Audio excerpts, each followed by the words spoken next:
Jeremiah 1, we see Jeremiah's father is a priest. Jeremiah himself is a prophet.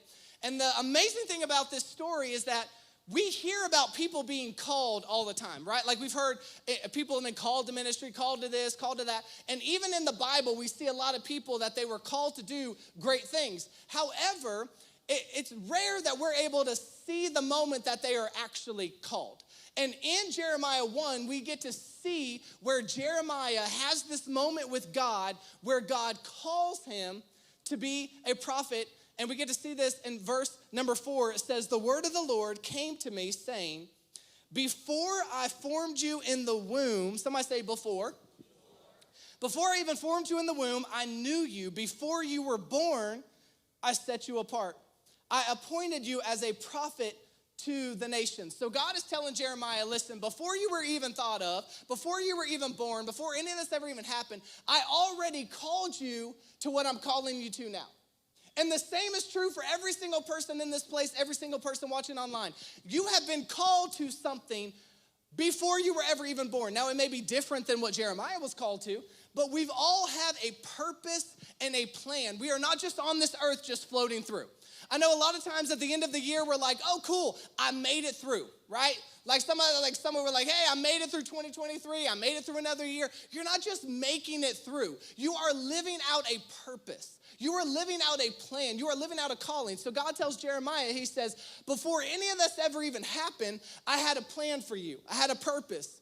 In verse 6, it says, Jeremiah goes, alas, sovereign Lord, I do not know how to speak. I am too young. But the Lord said to me, do not say, I am too young. Now for Jeremiah, it's too young. For you, it may be too young, too old, too insecure, too messed up, too burnt out. But we all have excuses that we come up with. He says, you must go to everyone that I send you to and say whatever I command you. In other words, God's telling him, you don't get to pick and choose the words that you follow. You don't get to pick and choose my words that you want to speak and that you want to follow. He says, listen, this whole thing, everything I say is for you. Everything I say is for you to live out and to fulfill. You don't just get to pick and choose. Nobody's going to be honest on that. I'm not even going to ask. But we have some people, like even myself sometimes, it's like, okay, I'm going to pick and choose on this, right? Like I'm going to do that. I don't really know about that. But God says, listen, the whole thing, everything I said, I want you to follow. He says, do not be afraid of them, for I am with you and will rescue you, declares the Lord. Then the Lord reached out his hand and touched my mouth and said to me, I have put my words in your mouth. See today that I appoint you over the nations and kingdoms to uproot and tear down, to destroy and overthrow, to build and to plant. The word of the Lord came to me, what do you see, Jeremiah? I love this. God asked him, what do you see? We always want God to tell us what we're supposed to see. But here God says, Jeremiah, what do you see? He said, I see the branch of an almond tree. And the Lord said to me, you have seen correctly, for I am watching to see that my word is fulfilled. God calls Jeremiah and he tells him all of these great things, and every excuse that Jeremiah had of why it could not happen, God responds with why it will happen. Every time Jeremiah's like, God, I can't speak, I'm too young, God responds with why it will happen. And don't you love these kind of moments? Isn't this encouraging in our lives? When God not only gives you a word, but then gives you the encouragement to go along with it. It's amazing, like, here's the word, and let me encourage you that you can do this. And so whenever God does that, we begin to feel like I can do this. I can run through a brick wall. I can do whatever. I can see God do all these things in my life. And we're like that for a day or a week or a month or a year. But what do we do when we begin to feel as if we're not seeing what God said? Like God gave a promise, a word, and I got pumped up. We just sang about it, right? Like no word's ever gonna fail. You never have, you never will. Yeah. Then you go into 24 and it's like, this is my year. I know I said 2023 was my year, but that was the pregame. 2024 is my year. Then you go in 1 month and nothing's changed. In 2 months and nothing's changed. In 3 months and nothing's changed. My question to you today is, will you see God as a promise keeper, not just in January, but all the way in December? Will you still trust God's word when truthfully the lies of the enemy seem to be more real than what God said? Because we start out so strong and so on fire and it's amazing and God's going to do it. And then we begin to feel as if what the enemy said is more true than what God said. And we know that the church answer is, of course, what the enemy said is not more true than what God said. But like, it feels that way sometimes. And it seems that way. And what do we do in these moments? Like, maybe this year did not look the way that you expected it to. Maybe 2023 was your year. You're like, hey, I don't know what y'all are all sad about. Like, 2023 was my jam. But maybe you know somebody who faced some disappointment in 2023. But I would dare to venture to say that the majority of people here and online would say, there's at least some things I was believing for that I haven't seen yet. And what do we do in those moments where we feel as if we are not seeing what God has promised? Here's what we do know, that if God promised it, God's going to do it. It may not be time now, but it will be time eventually. Because if God said it, God's going to do it. Because the beautiful thing about God, and this is what I want to talk to you about this morning, is that if he made a promise, he will see it through. And if you're taking notes this morning, I want you to put that as the title. Write it big. I want you to remember it. He'll see it through. He will see it through because God's word is always true. But I want to pray this morning and we get into the word. Lord, I thank you again for today. I thank you for the opportunity to be able to be here today, to gather today. Pray, Lord, that you would bless us in these next 20 minutes, that you would speak to our hearts. Lord, help nobody to see and hear from me. Help us to all see and hear from you. And I thank you for it in Jesus' name. And everybody said, amen. Now, how many of us can relate to this? Have you ever had a time in your life where you had a virtual assistant, like in your house? Maybe you have one now, like an Alexa or a Google Home or an Apple AirPod, right? How many of y'all have those in your house? Right, some people are afraid of them. Some people love them. Some people literally think that the government is listening to them. They think that foreign governments are listening to them. They probably are. But here's what I know, okay? Here's what I know is, like, in our house, this is the way I view it, because people are like, I had somebody one time who was like, oh my goodness, you got to get the Alexas out of your house. They're listening to everything you're saying. And I was like, let them listen, because our house, it ain't that interesting, okay? Because they would listen to us for about 1 minute, and then they'd be like, okay, let's change the channel, right? Let's go to somebody else who's actually doing something. Now, if they were to listen to mine and one of my best friend in the world, Trey's Marco Polos back to each other, it might get a little iffy, okay? But in our house, like with my wife Nicole and I and our kids, it consists of just like Judah, don't hit your brother. Elijah, stop screaming. You know, like, get down. Noah's got a dirty diaper. You know, like, it's just like, it's not that interesting, you know? So I know that they would stop listening, but in our house we have an Alexa because it is the cheapest of the three. And so we have an Alexa, and we use it for like 3 things. We use it to check the weather. We use it to find out what the weather's gonna be for the day, any kind of news, all that kind of stuff. We use it to play music. We use it to turn the lamps on, okay? Like, so we just use it for like 3 primary purposes. And our sons have actually even learned how to use Alexa to play music, which is kind of dangerous because they'll say, hey, Alexa, play. By the way, if you're watching online, I'm sorry if you have an Alexa because Alexa is like, I don't understand that right now. But our kids, they'll be like, Alexa, play the Elmo song, right?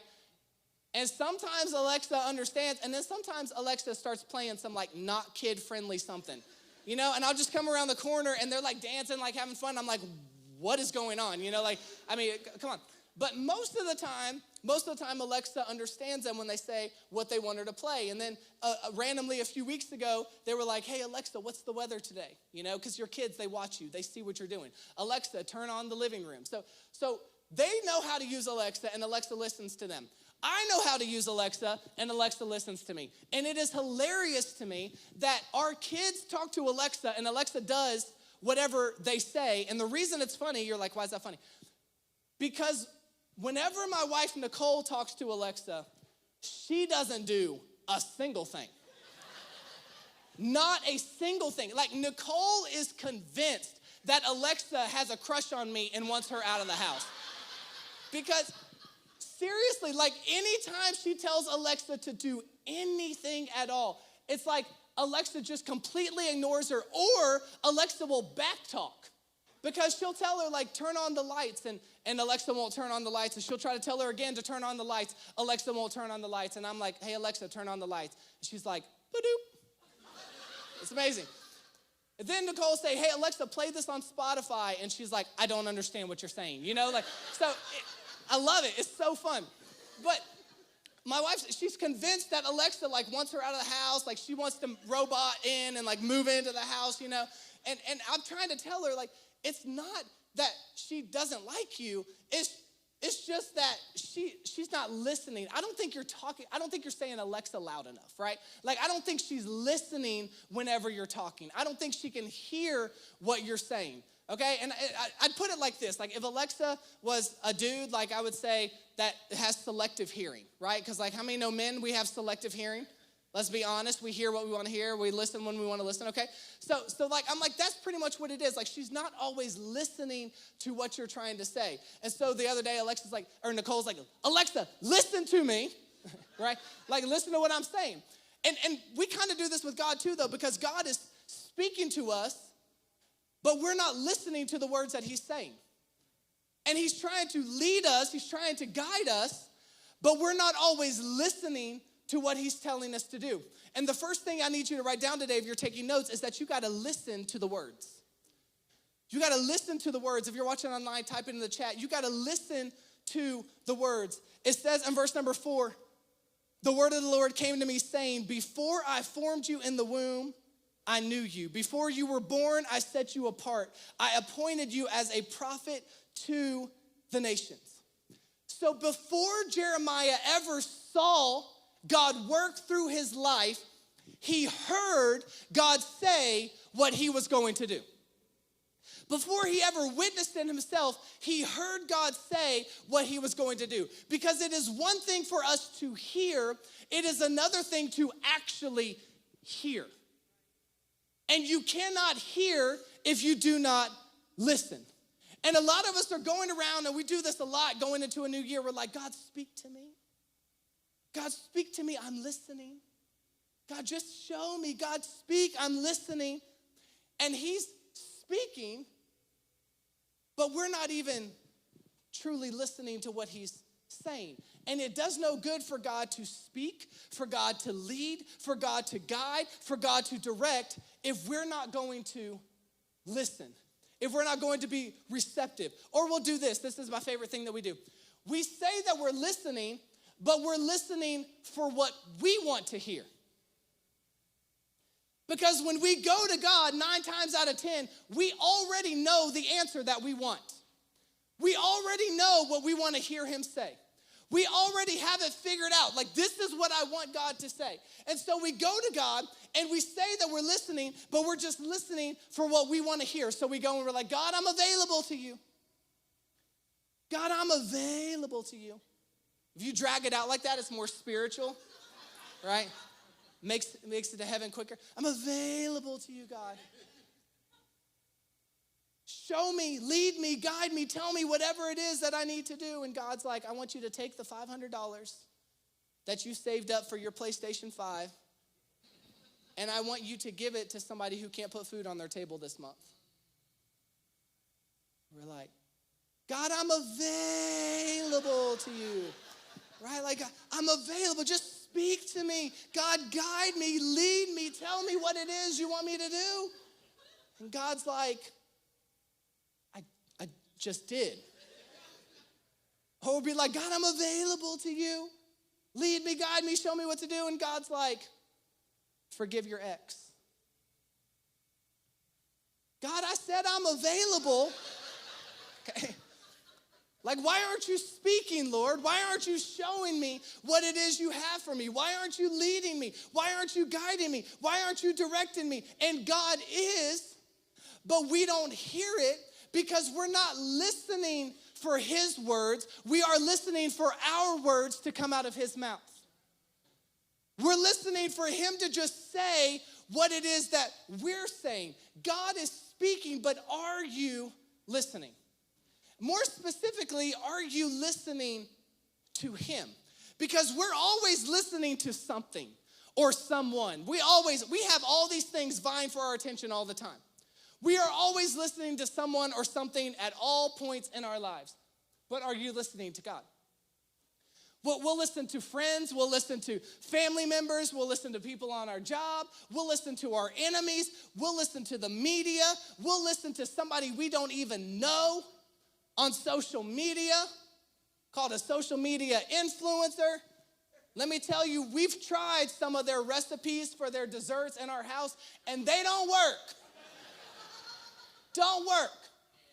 We'll listen to all these people. We'll listen to ourselves, but are you listening to God? Everyone's telling us what to believe about ourselves. They're telling us what to do with ourselves. They're telling us how to handle ourselves. And what happens is we end up getting lost in the noise of everything else but God.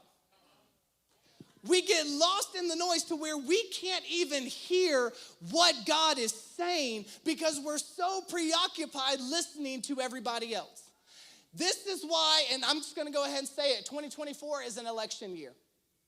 Y'all all thought, it's my year going to 2020. It's an election year, which means we have all these different politicians coming, and everybody's gonna get mad at each other, and everybody's gonna be fighting their family and fighting their friends and all this stuff over people who don't even carry any weight in what's gonna happen in their lives. This is why I don't care what happens when that time comes, because they're not the ones that control my life. They're not the ones who control what happens to me. They're not the ones who control my family. I'm going to look and say, God, what is it that you are doing? I'm not listening to the outside noise and all the other voices. We get so caught up listening to everybody else but God. And we have so much noise constantly inundating our lives to where it starts to inundate our heart, and we can't even decipher or tell the difference between, is this God or is this the news? Is this God or is this my grandmother? Is this God or is this my ex? Who is it that is talking? We can't even tell because we have so much noise coming in. And God is speaking, but we can't hear it because we have the noise of so many other things. We have all these distractions that are coming into our lives, all these different distractions that are pulling us away from what God is saying and what God is doing and how God is leading and what God is orchestrating. We have all these distractions. And one of the greatest distractions that we have in our lives is our own excuses. And that's the second thing I want you to see today, is that excuses are distractions. Excuses are distractions. We think that excuses are a way to get out of something or a reason to make us feel good about something that did not happen. We love to be able to say, you know what, I dropped the ball on this, but it's just okay. God knows my heart. God. And we have all these different excuses that we use, but at the end of the day, these excuses are just distractions. Because God told Jeremiah what? He told him, he said, you are called, you have a purpose, you have a plan, you are to go to the nations. That's what God told Jeremiah. All that Jeremiah said in his response is this. In verse number 11, he said, the word of the Lord came to, let me go back. Let me go back to verse number 6. He said, sovereign Lord, I said, I do not know how to speak. I am too young. So God said, you're called, you have a purpose, you have a plan. And Jeremiah says what? Oh, amazing, God, thank you. Yes, let's do this. No. He says, I don't know how to speak, and I'm too young. But the Lord said to me, do not say I am too young. You must go to everyone I send you to and say whatever I command to you. God's like, I don't want to hear your excuses. I don't want to hear the reasons that you've been told that you cannot do what I said you can do. I don't want to hear the excuses of why you don't think that you're going to see me fulfill every promise that I have made. And Jeremiah, he goes, the literal first thing Jeremiah says in response to what God spoke is an excuse of why he can't. He's like, hey, God, I can't speak. I'm too young. And I can actually, like, reading this week, I was relating to this because back when I was 28 and was set in as lead pastor here at Elevation Point Church, this is exactly how I felt. Like, I'm too young. Nobody wants to listen to a 28-year-old pastor, right? And some of y'all are like, yeah, you're right, we didn't, you know what I'm saying? Like, but here you are, right? But that's just like, that's how I felt. Like, and that's what the enemy would get me with all the time. It's like, hey, you're 28. Nobody cares what you have to say. Jeremiah here, he's like, I'm too young. But the amazing thing about God is when he calls you and when he says it's time, it doesn't matter if you're too old or too young. Doesn't matter if you're too messed up or too perfect. If God says it's time, it's going to happen. And it is time. But Jeremiah gave all these excuses, and at the root of the excuse was that it was a distraction. Distracting him from what God was going to do. And in verses 6 and 7, we see two of the primary ways that we have distractions in our lives. And the first way is through our own inabilities and our own disqualifications. How many of you would admit that if I were to come and say, hey, do you have some things in your life that you think disqualifies you from what God said he was going to do? If we were honest, we'd be like, yep, I do. I got some disqualifications. I got some things. I got some, I got a temper issue I'm working through. I've got some other temptations that I've been struggling through. I've got some things in my past that people told me disqualified. I've got some reasons. We would have some disqualifications. We have our own disqualifications. Jeremiah said, I can't speak. I'm too young. That disqualifies me. That disqualifies me. And we'll say, like, God can't use me. I'm too young. I'm too old. I'm too unable. I'm too underqualified. I'm too unprepared. We have all these different excuses of why we can't do what God said we can do. And isn't it amazing? It's amazing that we view our own disqualifications as greater than God's qualifications. It's amazing. And we love it. We're like, no way. It is what it is. I'm just telling God how it is. No. When you tell God why you can't do what he said you can, you're saying my disqualifications are greater than your qualifications. The reasons of why I can't and the things I've done wrong are greater than the calling that you have on my life. We say our disqualifications are greater than our qualifications. Or we'll say things like this. This is the second thing that we'll use to disqualify ourselves is the opinions of people. We have our own disqualifications and then we have the things that people say. Because God told Jeremiah in verse 7, he said, go to everyone. Everyone. That means every friend, every family member, every acquaintance. That means the people that like you. That means the people that don't like you. It means the people that believe in you. It means the people that told you that there's no chance. It means the people that trusted in you and thought you could do it. And it means the people who told you because of X, Y, and Z, you're never going to see what God said. Everyone.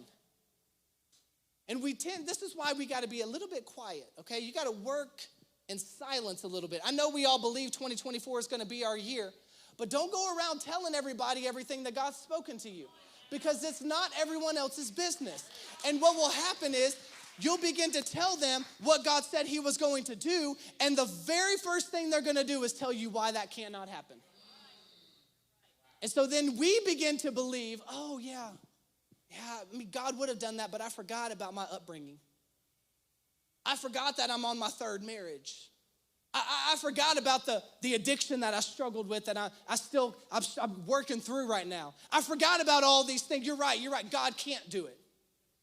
This is why you got to keep it close to the chest sometimes. You got to know the people you can trust that are going to pray for you, not pray against you. You got to know the ones that are going to believe with you that God's going to do it. Because we have our own disqualifications and then we have people's opinions constantly trying to bring us down. constantly telling us, hey, God's not going to do it. And all of these things are distractions. And God is wanting you to know today, he wants you to know that you may get distracted, but he's never distracted. You may get lost in all the noise, but he's never lost in the noise because God is always watching. He's always watching, and he never stops. And that's the last thing I want you to see today is that God never stops watching. He never stops watching. And I love it so much because we get distracted, but God never does. He never stops watching. Look, verse 11 and 12. This is where I jumped ahead to earlier because I was so excited. I love this so much. Verse 11 and 12, it says, the word of the Lord came to me. What do you see, Jeremiah? What do you see? I see the branch of an almond tree, I replied. The Lord said to me, you have seen correctly. Isn't this so great? That Jeremiah told God, first God called Jeremiah, then Jeremiah told God why he couldn't do it. Now God's like, okay, let's fix your thinking here. Let's change it all. What do you see? Jeremiah's like, I see an almond tree. And God says, you see correctly. Look at this. For I am watching to see that my word is fulfilled. I am watching to see that my word is fulfilled. I am watching to see that my word is fulfilled. God told Jeremiah, he said, you see your inabilities. You see the reasons that it cannot happen. You see your failures. You see your mistakes. You see your excuses. You see your inadequacies. God told Jeremiah, he said, listen, you think that I've left? You think that I've given up on you? You think that I stopped hanging out with you? You think that I've changed my mind? You think that I stopped watching over you? But I am watching to see that my word is fulfilled. God said, it does not matter what they say. It doesn't matter what you've done. It doesn't matter where you've been. It doesn't matter what you think. I am watching as the sovereign God. I am watching to see that my word is fulfilled. Because if I spoke it, I'm going to see it through. If I promised it, I'm going to see it through. If I said it, I'm going to see it through. And as we near the end of another year, I believe there's somebody here, somebody online, that God wants you to know that he hasn't forgotten his promise to you. He hasn't forgotten his promise to you. He hasn't forgotten what he said. He hasn't forgotten his word to you. He has not left you. He is watching to see that his word is fulfilled. And I love the way that Luke 1:37 says it. It says, for no word from God. Somebody say no word. No word from God will ever fail. No word from God will ever fail. That means it didn't fail in 2020. It didn't fail in 2021. It didn't fail in 2022. It didn't fail in 2023. It's not going to fail in 2024. It's not going to fail in 2025, 2026, 2027. No word from God will ever fail because he is watching to see that his word is fulfilled. If God promised it, then it's still true now. If God said it then, it's still true now. Some of us, we're walking around here, we're like 40, 50, 60, 70 years old, and we have a word that God promised when we were 16. And we're like, there's no way that's true. And God said, no.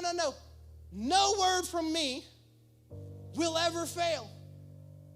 Well, no, I've just given up on that. God is watching to see that his word is fulfilled. He is watching to see that his word is fulfilled. Last year didn't change that. This year didn't change that.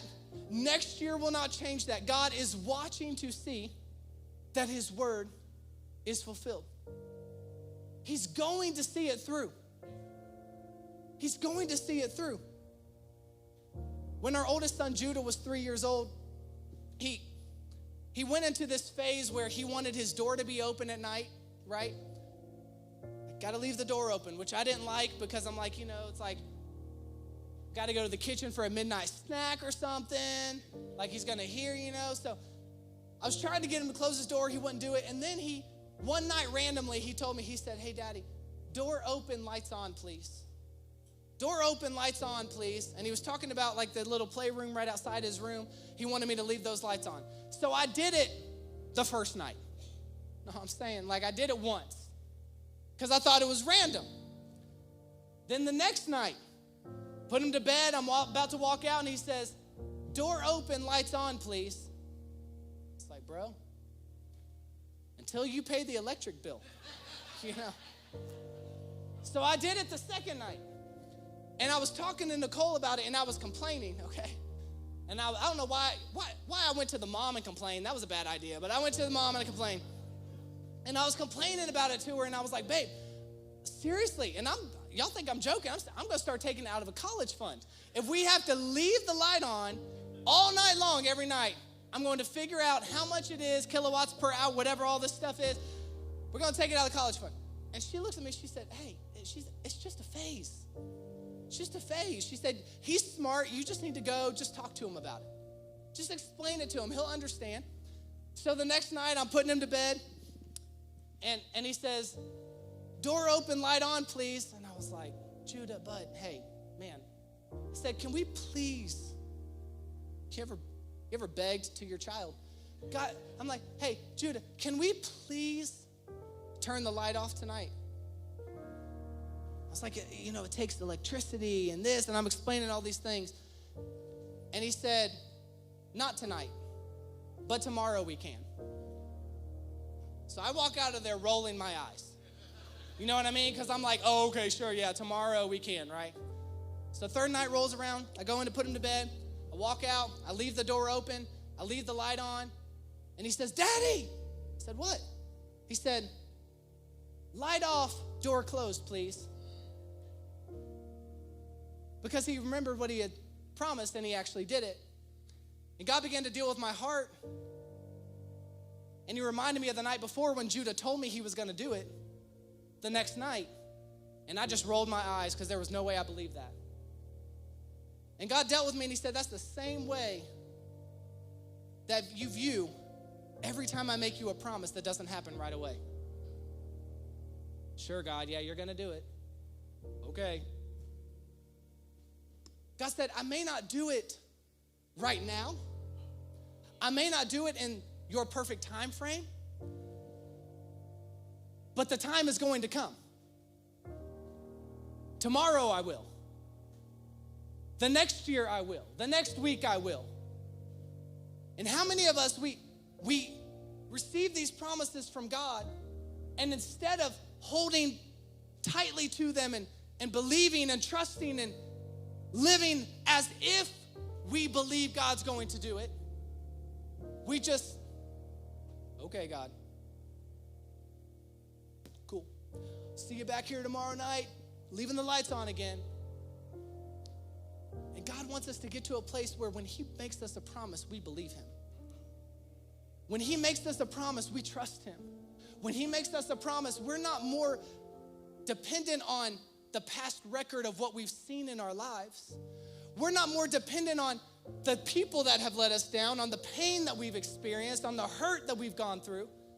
But we begin to say, all right, God, I'm looking forward to it because I know that you're going to see it through. I know that you're going to do what you said you would do. I know that you're going to fulfill it. I know that you're going to come through. I know it may not happen tonight. I know it may not happen at midnight as we close out 2023. I know it may not even happen in January, may not happen in February, but God, I'm going to trust and I'm going to believe and I'm going to know that if you promised it, you're going to do it because no word from you will ever fail. No word from you has ever failed. No word from you is going to start failing now. I know you're going to see this thing through. I know you'll see it through because God is a God who will see it through. When people lie to you, when people let you down, when you let yourself down, God is still there saying, hey, it's okay. Keep going. I've got this. My word is still true. My promise is still true. Everything I spoke, I'm going to do. May we live our lives as we go into a new year. May we live a life that says, you know what? God's going to do it. God's going to do it. I'm not rolling my eyes. I'm not doubting. But God, if you said it, I know that you'll see it through.